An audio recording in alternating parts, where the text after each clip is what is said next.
بغينا الأسرة تكون متضامنة، وهذا هو الشأن اللي كنعرفوه على الأسر المغربية. المفروض أنه تكدامن مع الواحد إلا كان في وضعية هشاشة ولا فقد العمل ديالو ولا كان فيه صعوبات. إذن أسرة وتكون هادشي كله. النقطة اللي كان خاصني نقولها في الأول هي تكون الأسر مبنية على المساواة، لأنه المساواة بين النساء والرجال والمساواة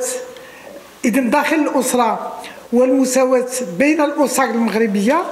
هي ضمان فعلا للحقوق وضمان للحوار وضمان لكون يعني الأسر تكون فعلا كتمشى على رجليها بجوج وكتضمن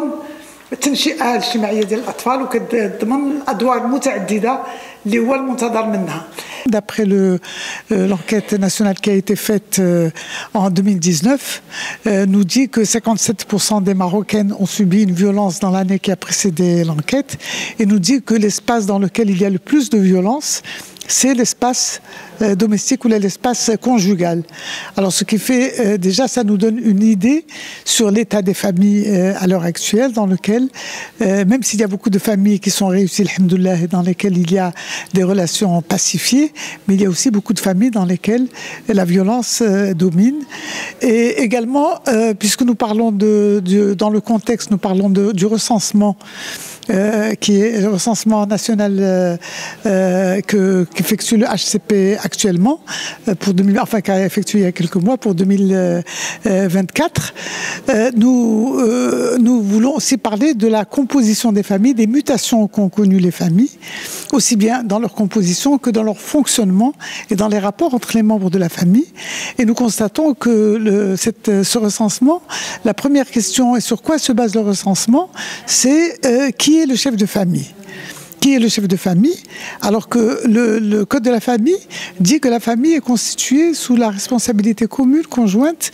de l'homme et de la femme. Donc quel est l'homme nous avons eu beaucoup de témoignages de gens qui ont réagi en disant mais sur quelle base vous voulez qu'on vous dise qui est le chef de famille?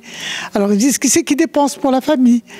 Eh bien on dit les deux, mais ça ne donne pas satisfaction à l'enquêteur qui demande non mais qui prend les décisions? Et ça ne lui donne pas satisfaction encore, même si on lui répond que c'est les deux qui prennent la décision. Et la troisième question, on dit à qui appartient la maison? Et là aussi, la maison peut appartenir aux deux. Donc ce qui fait, nous voyons que nous avons un recensement dont le fondement, qui est celui du chef de famille, est déjà un fondement qui veut reproduire le schéma traditionnel de la famille patriarcale, dans lequel c'est l'homme qui dépense et c'est l'homme qui prend les décisions, et que la femme serait une femme à la maison, alors que nous savons qu'il y a des mutations sociales très importantes et qu'aujourd'hui les femmes, elles sont sur le marché du travail, elles sont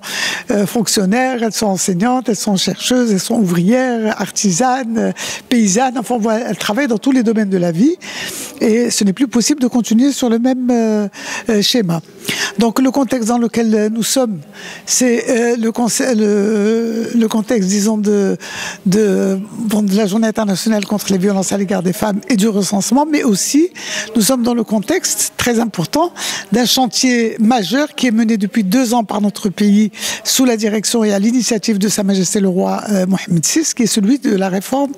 du Code de la famille. Et bien sûr, nous attendons avec une grande impatience que les résultats de tout ce processus qui a mobilisé la société civile comme partenaire également pour donner des témoignages et pour apporter leurs propositions. Et nous voulons qu'effectivement il y ait des solutions pour faire qu'il y ait moins de discrimination, moins de violence au sein des familles. Et nous avons tous intérêt à œuvrer pour que les familles constituent réellement cet espace de paix et de sécurité que nous voulons et d'égalité que nous voulons pour toutes nos familles, pour que l'enfant puisse être socialisé dans un milieu qui lui permette de s'épanouir, qu'il soit une fille ou qu'il soit un garçon,